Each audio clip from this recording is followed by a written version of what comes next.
안녕하세요. 기쁨이 있는 교회를 섬기고 있는 조지훈 목사입니다.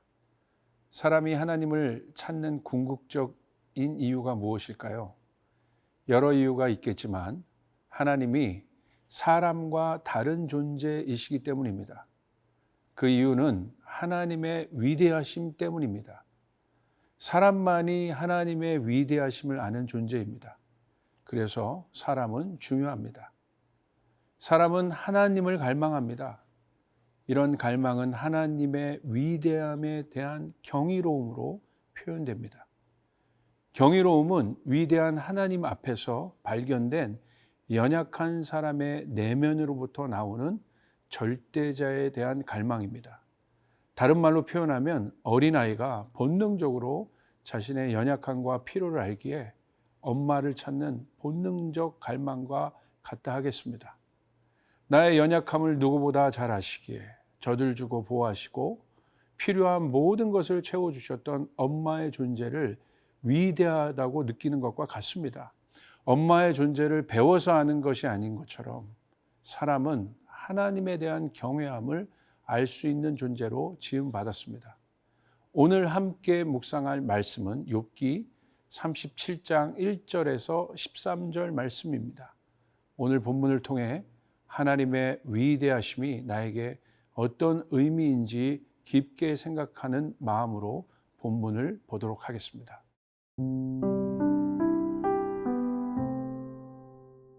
욥기 37장 1절에서 13절 말씀입니다. 이로 말미암아 내 마음이 떨며 그 자리에서 흔들렸도다. 하나님의 음성 곧 그의 입에서 나오는 소리를 똑똑히 들으라. 그 소리를 천하에 펼치시며 번갯불을 땅끝까지 이르게 하시고 그 후에 음성을 발하시며 그의 위엄찬 소리로 천둥을 치시며 그 음성이 들릴 때에 번개를 멈추게 아니하시느니라. 하나님은 놀라운 음성을 내시며 우리가 헤아릴 수 없는 큰 일을 행하시느니라. 눈을 명하여 땅에 내리라 하시며 적은 비와 큰 비도 내리게 명하시느니라. 그가 모든 사람의 손에 표를 주시어 모든 사람이 그가 지으신 것을 알게 하려 하심이라. 그러나 짐승들은 땅속에 들어가 그 처소에 머무느니라. 폭풍우는 그 밀실에서 나오고 추위는 북풍을 타고 오느니라. 하나님의 입김이 얼음을 얼게 하고 물의 너비를 줄어들게 하느니라. 또한 그는 구름에 습기를 실으시고 그의 번개로 구름을 흩어지게 하시느니라. 그는 감싸고 도시며 그들의 할 일을 조종하시느니라. 그는 땅과 육지 표면에 있는 모든 자들에게 명령하시느니라. 혹은 징계를 위하여 혹은 땅을 위하여 혹은 긍휼을 위하여 그가 이런 일을 생기게 하시느니라.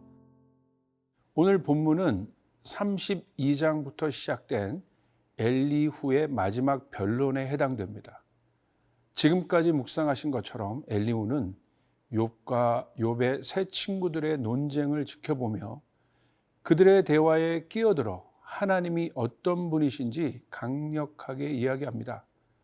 32장부터 총 4번의 변론을 통해 엘리후는 하나님의 위대하심과 그 앞에 있는 인간의 연약함과 악함에 대하여 말합니다. 그럼에도 불구하고 어떤 환난과 어려움 속에서도 하나님은 회복을 주시는 분이라는 사실을 강조합니다. 본문 37장은 36장 24절로부터 이어져 온 자연계에 나타난 하나님의 섭리를 증거합니다. 자연은 인간의 삶에 지속적인 영향력을 주었습니다. 그렇기 때문에 자연에 대한 연구는 예나 지금이나 가장 중요한 연구 과제입니다. 과학이 발달된 지금도 많은 의문이 있는데요. 4,000년 전 자연에 대한 인간의 질문은 지금과 비교할 수 없는 경이로움이었을 것입니다. 자연계에 대한 연구가 인간에게 있어서 중요한 이유는 인간은 자연의 영향력 앞에 노출되어 있기 때문입니다. 자연재해가 빈번하게 발생하는 요즘 자연에 대한 인간의 관심도는 그 어떤 때보다 증가되고 있습니다. 37장에서도 자연계에 일어나는 일들을 다룹니다. 37장 2절부터 5절로 보면 하나님의 음성을 천둥과 번개로 묘사합니다. 4절에 이렇게 기록되어 있습니다. 그 후에 음성을 발하시며 그의 위엄찬 소리로 천둥을 치시며 그 음성이 들릴 때에 번개를 멈추게 아니하시느니라. 과학으로 천둥의 발생을 보면요, 구름 속에 형성된 전기장이 있습니다.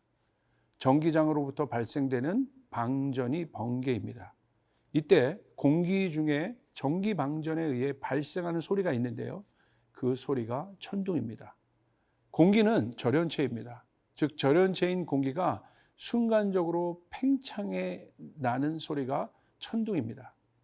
천둥은 인간이 만들어내는 소리가 아니라 하늘에서 만들어진 소리이기 때문에 옛부터 사람들은 천둥과 번개를 보며 신의 존재와 연관지어 생각해 왔습니다. 왜 엘리후는 천둥을 통해 하나님의 음성을 표현하고 싶었는지 주목해야 합니다. 천둥을 통해 엘리후가 표현하고 싶었던 하나님이 5절에 이렇게 소개됩니다.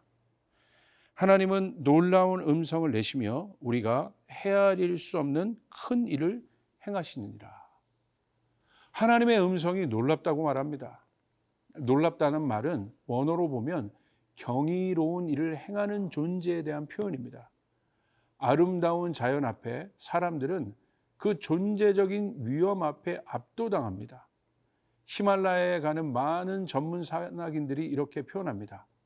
우리가 산을 오르는 것이 아니고 산이 우리를 받아주어야 오를 수 있다라고 말합니다.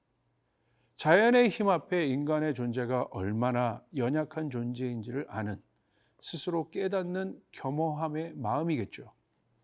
천둥과 같은 음성으로 말씀하시는 하나님은 놀라운 분, 위대한 분이십니다.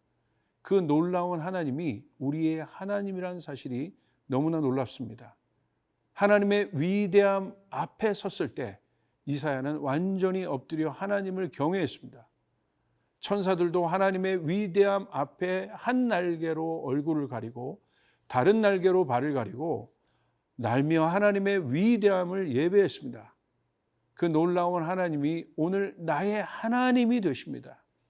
우리 하나님은 위대한 하나님이십니다.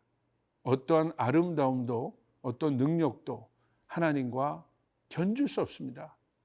하나님은 우리가 헤아릴 수 없는 큰 일을 행하시는 분이십니다. 인간이 헤아릴 수 없다는 것은 사람의 생각과 능력을 초월한 존재라는 것입니다. 그래서 하나님은 자신의 존재를 이사야 55장 8절과 9절을 통해 말씀하십니다. 이렇게 기록되어 있어요. 이는 내 생각이 너의 생각과 다르며 내 길은 너의 길과 다름이니라. 여호와의 말씀이니라. 이는 하늘이 땅보다 높음 같이 내 길은 너의 길보다 높으며 내 생각은 너희 생각보다 높음이니라. 그래서 사람은 하나님의 뜻에 순종해야 합니다. 하나님은 판단의 대상이 아니라 순종의 대상이십니다. 진정한 순종은 권위자에 대한 온전한 인정이 있을 때 가능합니다. 위대하신 하나님의 입에서 나오는 천둥과 같은 말씀에 대한 태도는 이해가 아니라 순종입니다. 결국 순종은 하나님을 이해할 수 없지만 하나님이 가장 나를 잘 아시며 가장 좋은 길로 인도하시는 분이라는 사실을 고백하는 것입니다. 그렇게 말하는 것이죠. 그렇게 될 때 우리는 날마다 이 위대한 하나님을 구경하는 것이 아니라 만날 수 있습니다. 그 위대한 하나님과 말씀으로 교제할 수 있는 존재가 우리라는 사실이 또한 놀라운 일입니다.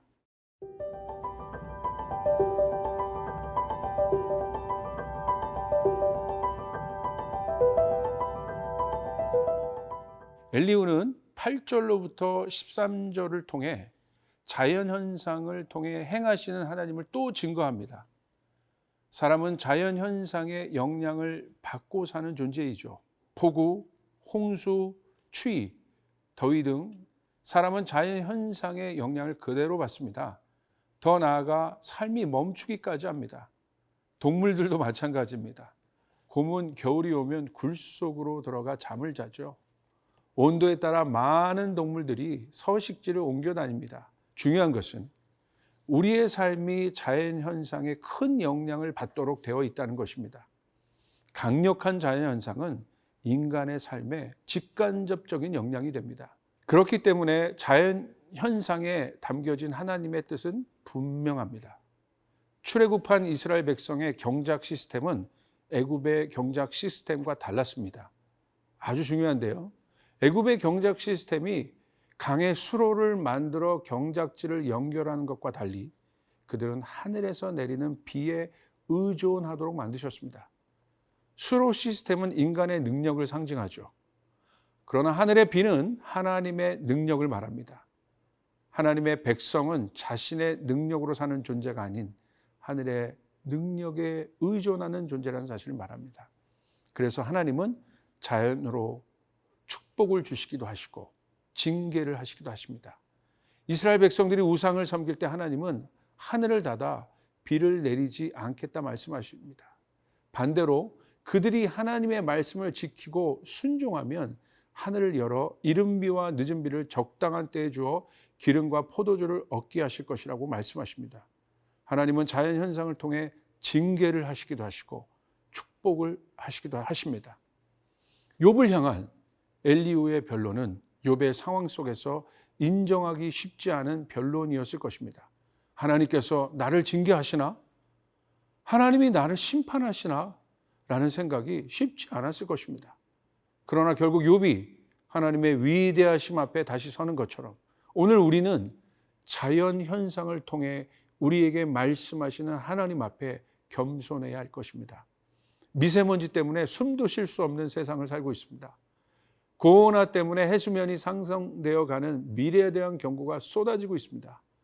오늘 말씀을 통해 자연을 통해 말씀하신 하나님 앞에 다시 겸허히 설 수 있는 우리들이 되도록 합시다.